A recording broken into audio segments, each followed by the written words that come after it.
Assalamu alaikum. My name is Safura Amir and today we are going to discuss about commercial banking. Commercial banking क्या होता है? जैसा कि आप लोग सब जानते हैं कि हम लोग कमर्शियल एक्टिविटीज़ करने के लिए बैंक्स का इस्तेमाल करते हैं। तो बेसिकली सबसे पहले हम इसको डिफ़ाइन करेंगे कमर्शियल बैंकिंग होता क्या है। Commercial banking is a type of bank और financial institution that provide the services such as accepting deposits, making business loans and offering basic investment products. तो हम कमर्शियल बैंकिंग जो होता है वो बेसिकली डिपॉज़िट को एक्सेप्ट कर रहा होता है। डिपॉज़िट्स क्या होते हैं? जब कोई भी इंसान जिसके पास फ़ंड ज़्यादा हो जाते हैं और वो अपने पास मनी को रखना सेफ नहीं समझता, तो वो कोशिश करता है कि वो अपने पैसे, अपने फ़ंड जो है वो बैंक में सबमिट करवा दे, या फिर जो बैंक का सिस्टम होता है वो उसी डिपॉजिट्स को इस्तेमाल करके लोगों को लोन्स दे रहा होता है। तो बेसिकली कमर्शियल बैंक ये दोनों फंक्शंस परफॉर्म कर रहा होता है। जो बेसिक प्राइमरी फंक्शंस होते हैं वो हम आगे जाके भी डिस्कस करेंगे। तो उनका मकसद ये होता है कि वो लोगों से डिपॉजिट्स को एक्सेप्ट करते हैं और लोगों को लोन्स देते हैं। उसमें बिज़नेस भी आ जाता है, जनरल पब्लिक भी आ जाती है, किसी भी फॉर्म में वो लोगों को उनसे सिक्योरिटीज़ वगैरह एक्सेप्ट करके उनको लोन्स ऑफ़र करते रहते हैं। Regulations of commercial bank, basically कौन रेगुलेट करता है कमर्शियल बैंक को? तो इस हिसाब से अगर हम देखें तो कमर्शियल बैंक की दो टाइप्स होती हैं, एक स्केड्यूल बैंक्स होते हैं और एक नॉन स्केड्यूल बैंक्स होते हैं। स्केड्यूल बैंक्स वो बैंक होते हैं जिनको सेंट्रल बैंक के साथ लिंक्ड करवाया जाता है। सेंट्रल बैंक उनको अपनी लिस्ट के अंदर लिस्टेड फॉर्म में शो करता है कि ये हमारे साथ रजिस्टर्ड हैं। जैसे कि कोई भी आप कॉलेज देख लें, कोई भी यूनिवर्सिटी होती हैं जो कि किसी इलाके में जनरेट कर रहे होते हैं, हम लोग उनको कहीं ना कहीं किसी के साथ लिंक्ड कर रहे होते हैं, या कॉलेजेस होते हैं वो रावलपिंडी बोर्ड के साथ मुंसलिक होते हैं। तो बिल्कुल इसी तरीके से जो कमर्शियल्स बैंक होते हैं वो भी सेंट्रल बैंक के साथ लिंक्ड होते हैं, लिस्टेड होते हैं। अगर तो कमर्शियल बैंक कोशिश है उनकी कि वो सेंट्रल बैंक के साथ लिस्टेड हो जाएं तो वो आपके स्केड्यूल बैंक्स कहलाएंगे। और ये कोई कंपल्सन नहीं होती है कि लाजमन उनको सेंट्रल बैंक के साथ लिंक्ड होना हो, उनके साथ लिस्टेड फॉर्म में होना चाहिए। अगर वो नहीं होते लिस्टेड तो वो आपके नॉन स्केड्यूल बैंक्स कहलाते हैं। और सेंट्रल बैंक को वो बैंक होता है जो पूरे मुल्क के अंदर तमाम बैंकिंग सिस्टम को कंट्रोल कर रहा होता है। और किसी भी कंट्री का बैंकिंग सिस्टम जो सेंट्रल बैंक होता है वो सिर्फ एक होता है जो तमाम कंट्री के बैंक्स के सिस्टम को रेगुलेट कर रहा हो। और यही वजह है कि रेगुलेशन में अगर आप देखें तो mostly countries central banks are responsible for the oversight of the commercial banking system of their respective countries. और डिफरेंट कंडीशंस होती हैं कि बैंक को किस तरीके से चलाना है, बैंक ने लोन कितने इंटरेस्ट पे, कितनी रेशो पे जारी करना है, उन्होंने कोई भी बैंक जो है उसने अपना रिज़र्व कितना मेंटेन रखना है, क्योंकि बैंक सारा के सारा लोन तो लोगों को जारी नहीं कर देता। ज़ाहिर है जब इंसान ने, जो भी पर्सनस हैं जिन्होंने अपने डिपॉजिट करवाए हुए हैं, वो किसी भी वक्त जाके अपनी मनी को विदड्रॉ करवा सकते हैं।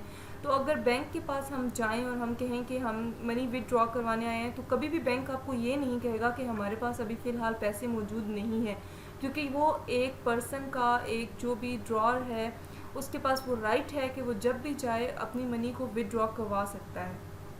तो बेसिकली उन्होंने अपने रिज़र्व को मेंटेन रखना होता है। अब हम देखते हैं कि बेसिकली जो फंक्शंस होते हैं कमर्शियल बैंक के वो क्या होते हैं।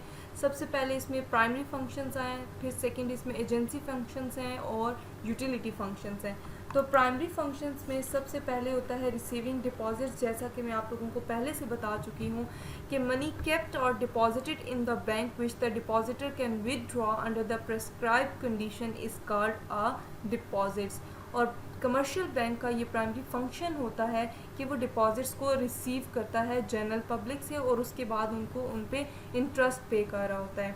अब जो वो डिपॉजिट्स को रिसीव करता है वो डिफरेंट तरह के डिपॉजिट्स हो सकते हैं। उसमें करंट अकाउंट हो सकता है, उसमें सेविंग अकाउंट हो सकता है, उसमें फिक्स्ड डिपॉजिट्स हो सकते हैं, प्रॉफिट एंड लॉस शेयरिंग हो सकता है और फॉरेन करेंसी अकाउंट हो सकता है।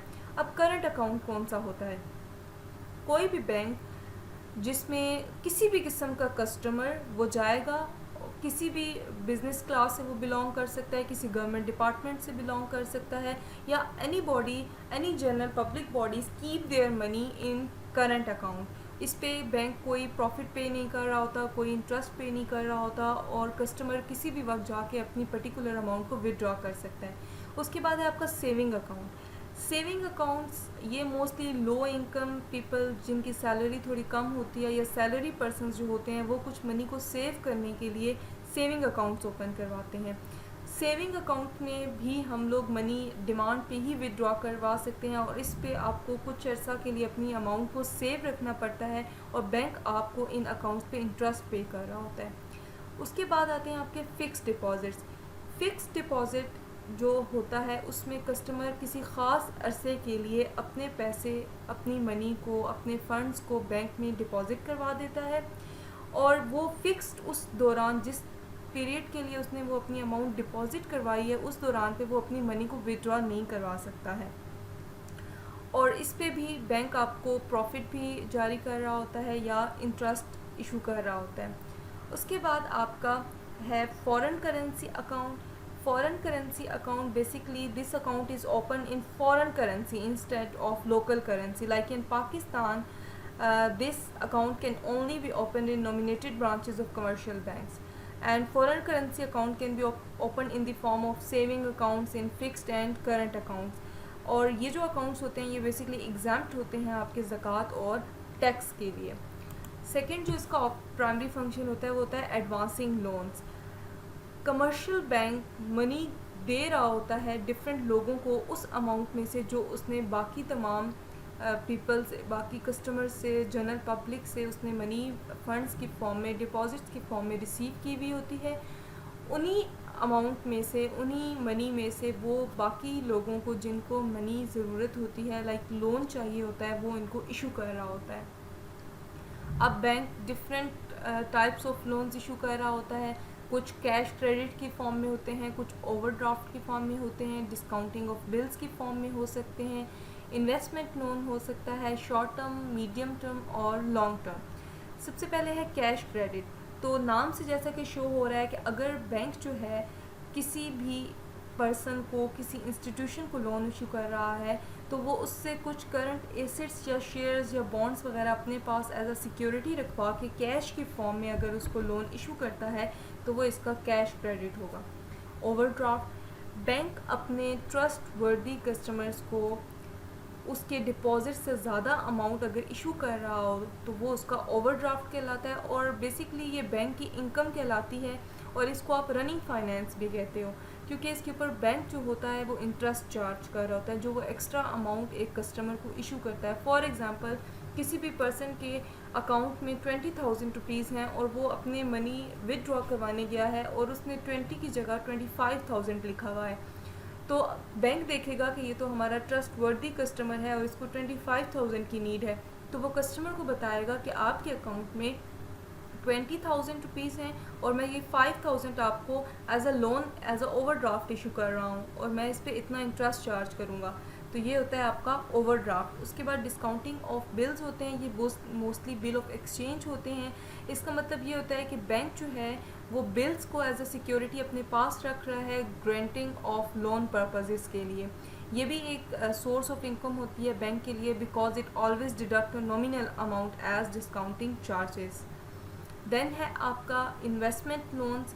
इन्वेस्टमेंट लोन्स भी आपके इसी फॉर्म में आ रहे होते हैं कि एक पर्सन, कोई कंपनी हो सकती है, कोई इंस्टीट्यूशन हो सकता है जो अमाउंट को डिपॉजिट करवाता है बैंक में, और बैंक क्या करता है उस फंड को एज अ इन्वेस्टमेंट किसी और बैंक में रखवा देता है जिस पे वो प्रॉफिट अर्न कर रहा होता है। बिल्कुल इसी तरीके से पर्सन्स जो होते हैं वो कहीं पे इन्वेस्टमेंट करने के लिए लोन्स को बैंक से इशू करवा लेते हैं, तो ये आपके इन्वेस्टमेंट लोन्स आ जाते हैं। फर्दर कुछ बेसिक टाइप्स होती हैं अकॉर्डिंग टू टर्म्स, वो होती हैं आपकी शॉर्ट टर्म। शॉर्ट टर्म वो लोन होता है जो कि लेस देन 1 पीरियड या फॉर 1 पीरियड के लिए इशू किया जाए, वो आपका शॉर्ट टर्म लोन होता है। मीडियम टर्म लोन, ये लोन मोस्टली 1 to 5 ईयर्स के लिए इशू किया जा रहा होता है। लॉन्ग टर्म लोन्स, ये लोन्स इशू किए जा रहे होते हैं 6 to 10 ईयर्स के लिए, और ये mostly fixed assets, building, plant और मशीनरी वगैरह को सिक्योर रख के बैंक इशू कर रहा होता है। उसके बाद आते हैं इसके एजेंसी सर्विसेज। एजेंसी सर्विसेज या एजेंसी फंक्शंस जो होते हैं उसमें बैंक्स के थ्रू आप लोग डिफरेंट सर्विसेज को यूज़ कर सकते हो। आप ऑर्डर कर देते हो बैंक को कि वो आपके बिहाफ पर, कस्टमर के बिहाफ पर कुछ ना कुछ फंक्शंस परफॉर्म कर दें, कुछ ना कुछ सर्विसेज जो हैं उसको एलोकेट कर दें। उसमें आता है collection and payment services. Commercial bank different payments जो हैं वो कलेक्ट भी कर लेता है और पे भी कर देता है कस्टमर के बिहाफ पर। Purchase and sale services, customer के बिहाफ पर बैंक उसके कहने पर सिक्योरिटीज़ को परचेज भी कर रहा होता है और बाज़ औक़ात सेल भी कर रहा होता है। Execution of standing instruction, bank जो है डिफरेंट अपने कस्टमर्स की तरफ से दी गई इंस्ट्रक्शंस को फॉलो करता है और उसके अकॉर्डिंग फिर वो चार्जेस को डिडक्ट कर लेता है। For example, if a person has to pay ₹600 to insurance company and 200 rupees as rent every month, तो बैंक को वो मंथली पेमेंट कर देगा। रिटन ऑर्डर में उसने दे दिया, बैंक उसके बिहाफ पर ये पेमेंट कर देगा। Collection of dividend and interest on securities, collection कर लेता है वो डिविडेंड की या फिर उसने इंटरेस्ट कोई कस्टमर को मिलना है, उसने कहीं पे अपनी पेमेंट की हुई है या इन्वेस्टमेंट की हुई है तो वो कस्टमर के बिहाफ पे कलेक्ट करके उसके अकाउंट में डिपॉजिट करवा देते हैं।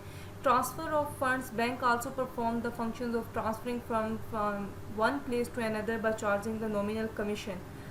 And bank as guarantor, bank as a guarantor भी काम कर रहा होता है कि अगर एक पर्सन को किसी कुछ बिजनेस की एक्टिविटीज़ परफॉर्म करनी है तो वो बैंक को एज अ गारंटर प्रेजेंट कर सकता है कि वो आपके बिहाफ पर गारंटी दे देगा कि ठीक है, इस कस्टमर का अकाउंट मेरे बैंक में मौजूद है और मैं इस चीज़ की गारंटी देता हूँ कि ये आपको फुल पेमेंट उसके बाद कर देगा।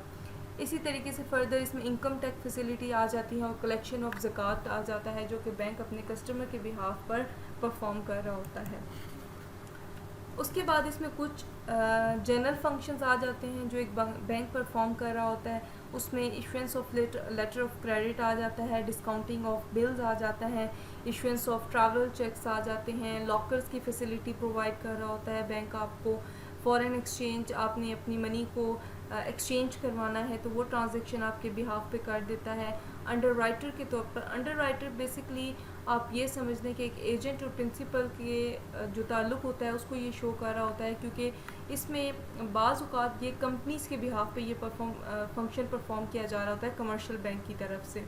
उसके अलावा कंपाइल करता है तमाम पोजीशंस को बैंक की, ये भी एक इसकी जनरल यूटिलिटी फंक्शंस के अंदर इंक्लूड होता है।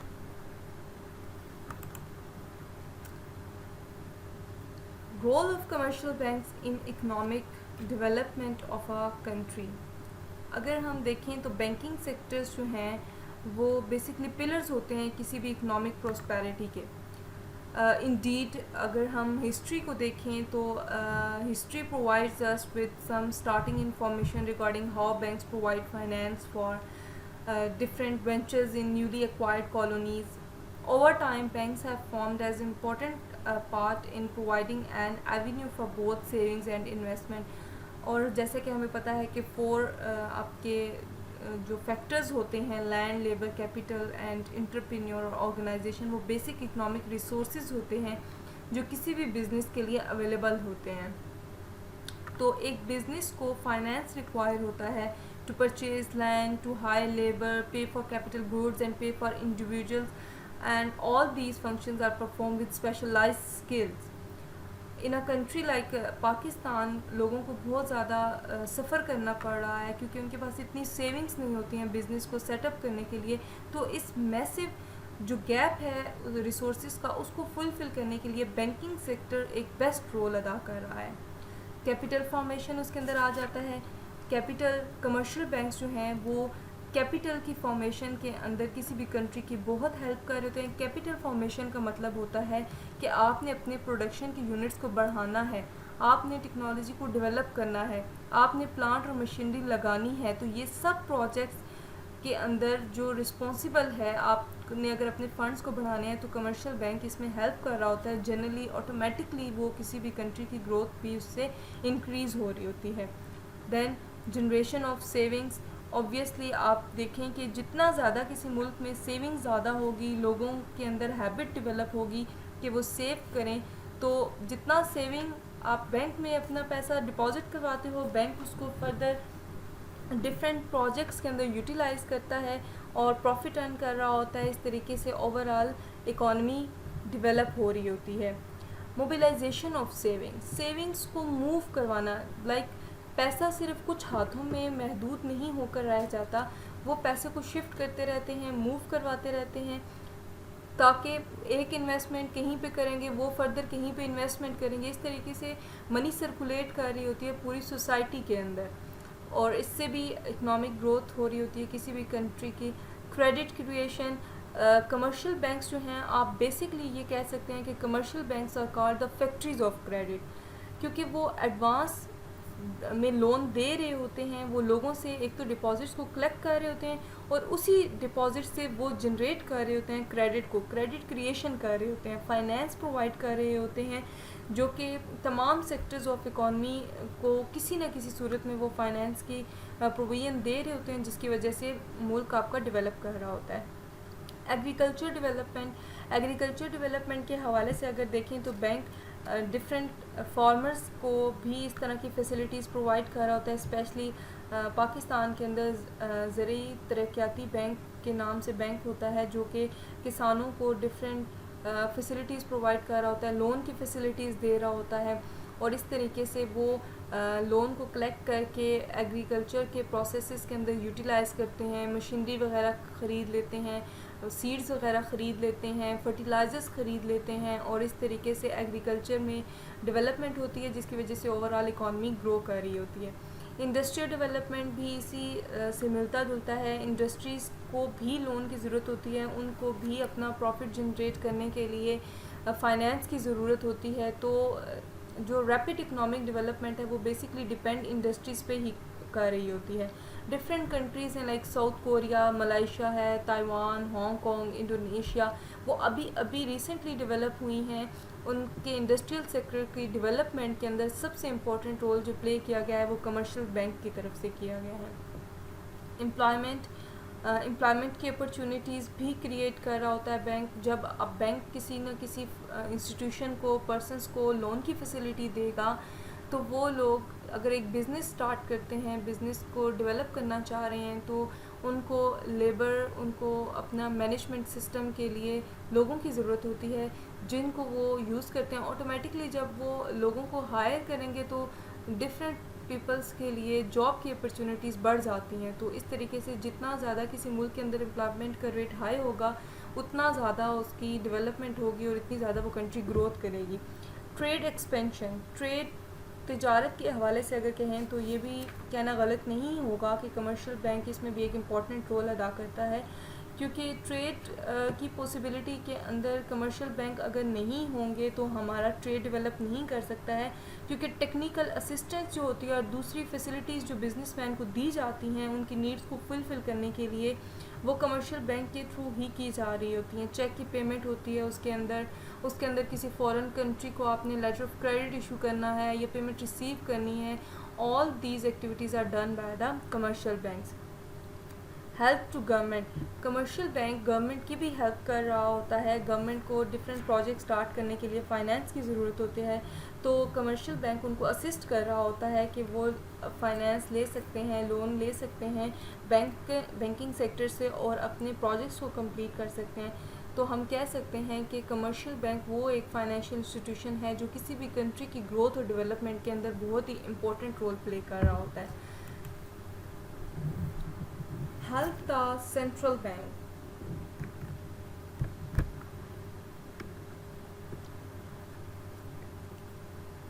सेंट्रल बैंक की भी हेल्प कर रहा होता है उनको सेविंग्स की।